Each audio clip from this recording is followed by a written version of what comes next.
Gold trusted gold buyers మీరు తాకట్టు పెట్టిన బంగారాన్ని విడిపించి ఈ రోజు ఉన్న మార్కెట్ ధరకు కొనబడను. వైపు కేసీఆర్ను తెలంగాణ జాతిపిత అని కూడా ఈ మధ్య ఒక కాయిన్ చేశారు ఒక వర్డ్ను.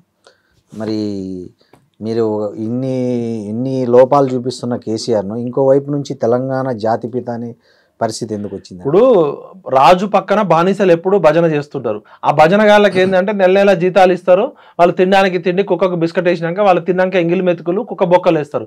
అట్లాంటి బానిసలు ఎప్పుడు డప్పు కొడుతూనే ఉంటారు. ప్రజలు ఏమనుకుంటున్నారు? ఇలా మీరు పోయి ఒక సర్వే చేయండి. కేసీఆర్ కుటుంబం గురించి కానీ కేసీఆర్ గురించి ప్రజలు ఏమనుకుంటున్నారో ఒకసారి మీరు సర్వే చేయండి.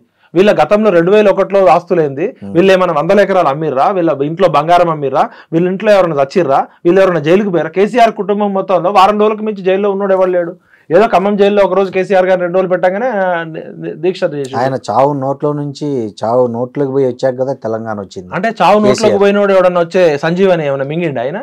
ఇవన్నీ డ్రామాలండి. పిల్లలు చచ్చిపోయారు కదా, ఆయన చావు నోట్లోకి పోయి వచ్చి బయటకు వచ్చి 2 సార్లు ముఖ్యమంత్రి అయ్యిండు, లక్షల కోట్లు సంపాదించుకుంటూ. మరి చచ్చిపోయిన 1200 మంది గొప్పోళ్ళ, చావు నోట్లో తలబెట్టినోడు గొప్పోడా? ఇప్పుడు మీరు కేసీఆర్ 10 ఏళ్ల పాలన చూశారు, ప్రస్తుతం రేవంత్ రెడ్డి 1.5 సంవత్సరం పాలన.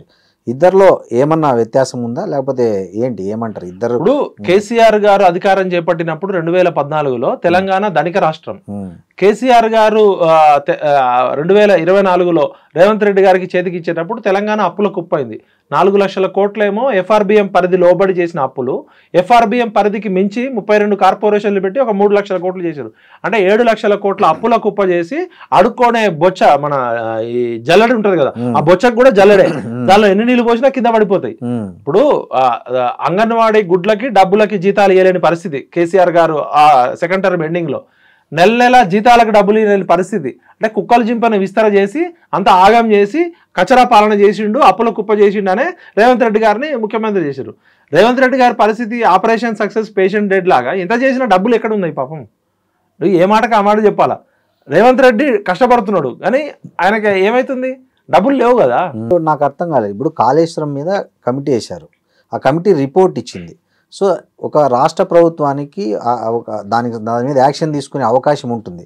అయినా కూడా రేవంత్ రెడ్డి గారు కాళేశ్వరం మీద సిబిఐకి వెళ్ళడం అంటే, ఒకవైపు మనం చూస్తున్నాం రోజు వాళ్ళ పార్టీ రాహుల్ గాంధీ గారు ప్రతిరోజు మాట్లాడుతున్నారు, సిబిఐ కానీ ఈడీ కానీ ఈసీ కానీ అన్నీ కేంద్రం చేతిలో కీలుబొమ్మలు అని చెప్పి ఆయన ఒకవైపు చెప్తున్న ఈ సందర్భంలో మరి రేవంత్ రెడ్డి కాంగ్రెస్ ముఖ్యమంత్రిగా ఉంటూ ఈ కాళేశ్వరం కేసును సిబిఐకి అప్పగించడం అంటే దాన్ని ఎట్లా అర్థం చేసుకోవాలి? సింపుల్ ఎగ్జాంపుల్ సార్, నేను ఒక జిల్లా ఎస్పీని, మీరు ఒక జిల్లా ఎస్పీ. నేను ఖమ్మం జిల్లా ఎస్పీని, మీరు పక్కనున్న ఆంధ్రప్రదేశ్లో ఉన్న విజయవాడ ఎస్పీ అనుకుందాం, కృష్ణా జిల్లా ఎస్పీ అనుకుందాం. ఒక పెద్ద దొంగతనం చేసిండు. ప్రపంచంలోనే అతిపెద్ద దొంగతనం జరిగింది, ఏదో గుప్త నిధిలో ఏదో దొంగతనం జరిగింది. నేను రోజు ప్రెస్ మీట్ పెట్టి చెప్తున్నా, ఆ దొంగ నిన్న రాత్రి అక్కడ కనబడ్డాడు మా ఖమ్మం జిల్లా అడవుల్లో, 7 అడుగులు ఉన్నాడు, ఇంత లావు ఉన్నాడు, ఇట్లున్నాడు, మొత్తం ఆయిల్ పూసుకున్నాడు.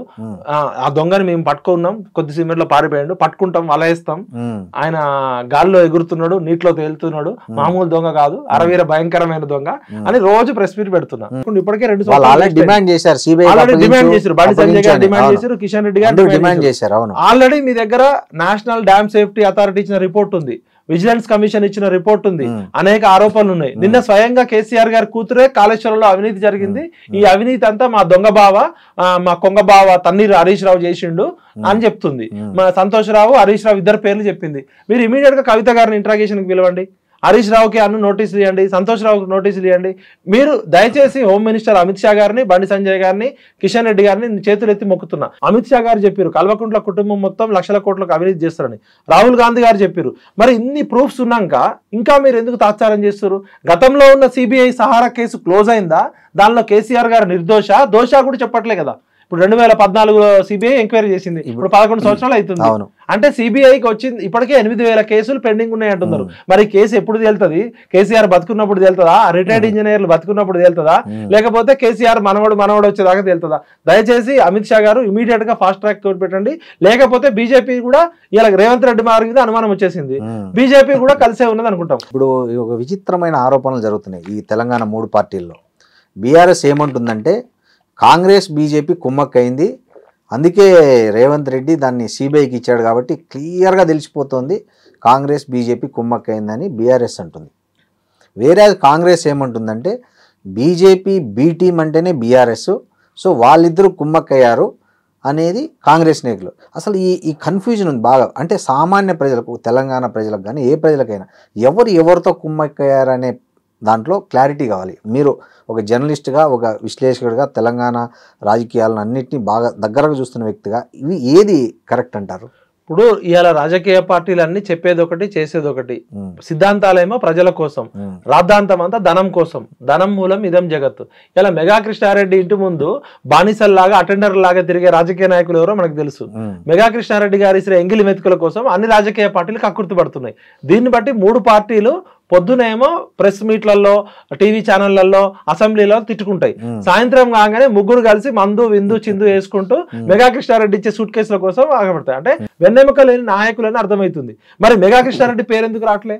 ఏ పార్టీ అధికారంలోకి వచ్చినా మెగా కృష్ణారెడ్డి లేకపోతే కొంతమంది కాంట్రాక్టర్ల పేర్లు మాత్రం రావు. ఇప్పుడు రాజకీయ నాయకులే ఇంత కరప్షన్ చేస్తే, రాజకీయ నాయకులకి కరప్షన్ ఇచ్చినోడు, డబ్బులు ఇచ్చినోడు, లంచాలు ఇచ్చినోడు వాడెంత కరప్షన్ చేస్తాడు? కింది లెవెల్లో ఒక మామూలు ఇంజనీర్ 400 కోట్లు, 200 కోట్లు, 1000 కోట్లు దొరికితే కేసీఆర్ ఎంత తిన్నాడు, హరీష్ రావు ఎంత తిన్నాడు, స్మితా సబర్వాల్ ఎంత తిన్నాడు, రజత్ కుమార్ ఎంత తిన్నారు, సంతోష్ రావు ఎంత తిన్నాడు, కేటీఆర్ ఎంత తిన్నాడు, మెగా కృష్ణారెడ్డి ఎంత తిన్నాడు? ఈ కవితనే నిన్న చెప్పారు కదా, మెగా శ్రీనివాస్ రెడ్డి 750 విల్లాలు కడుతున్నాడు అని. నేను ఏమంటున్నా అంటే, సార్ వీళ్ళందరూ కూడా గొంగట్లో కూర్చొని ఎంటికలు ఏరుకుంటున్నారు. అన్ని రాజకీయ మంచోళ్ళు తక్కువ ఉన్నారు. వీళ్ళంతా ఒక ఎమ్మెల్యే గెలవాలంటే 100 కోట్లు, ఒక ఎంపీ గెలవాలంటే 1000 కోట్లు ఖర్చు పెట్టాలని చెప్పి జనం సొమ్ముని పీతిరి గద్దల్లాగా తింటున్నారు, పందికొక్కుల్లాగా తింటున్నారు. కాబట్టి దయచేసి తెలంగాణ ప్రజలారా, ఏ రాజకీయ నాయకుడు వెనకాల ఎవరున్నారో, ఏ రాజకీయ నాయకులను ఎవరు ఆడిస్తున్నారో మనం తెలుసుకోవాలి. బీజేపీ పార్టీ ఏ కేసు ఇచ్చినా కూడా వాషింగ్ పౌడర్ నిర్మా అని అంటదని ఇలా జనంకి తెలుసు.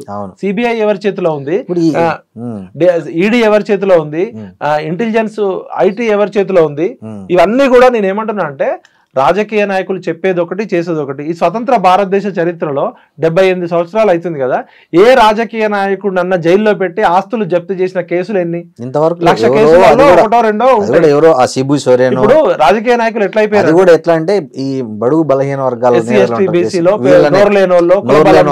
తక్కువ సంఖ్య అంటే బలం లేని వాళ్ళని, సిబు సోరెన్ ఇట్లాంటి వాళ్ళని తప్ప ఈ పెద్ద వాళ్ళని సింపుల్ సార్. రాజకీయ నాయకులు ఎట్లుంటదంటే, మీరు అధికారంలో ఉన్నప్పుడు మీరు అరెస్టులు చేస్తారు, కేసులు ఏం తీసుకోరు.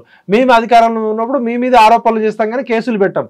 కేసులు పెట్టి బొక్కలో వేసి ఆస్తులు ఫైనల్గా ఒకటి చెప్పండి, మీరు బాగా ఉద్యమాల దగ్గర నుంచి, పార్టీ ఆవిర్భావం దగ్గర నుంచి దాంతో బాగా క్లోజ్గా మూవ్ అయిన వ్యక్తి, విద్యార్థి దశ నుంచి, మీకు ఎక్కడ గ్యాప్ వచ్చింది? ఫస్ట్ దాని నుంచి ఎక్కడ మీరు డిఫర్ అయ్యారు వాళ్ళతో?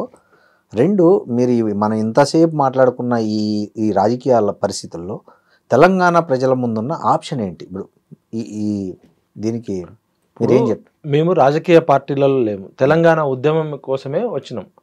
మా నాన్నగారు 69 ఉద్యమంలో ఉన్నారు, మా పెదనాన్నగారు ఉన్నారు, మా బంధువు కొలిశెట్టి రామదాస్ గారు 1968 ఉద్యమం ప్రారంభించింది ఆయన.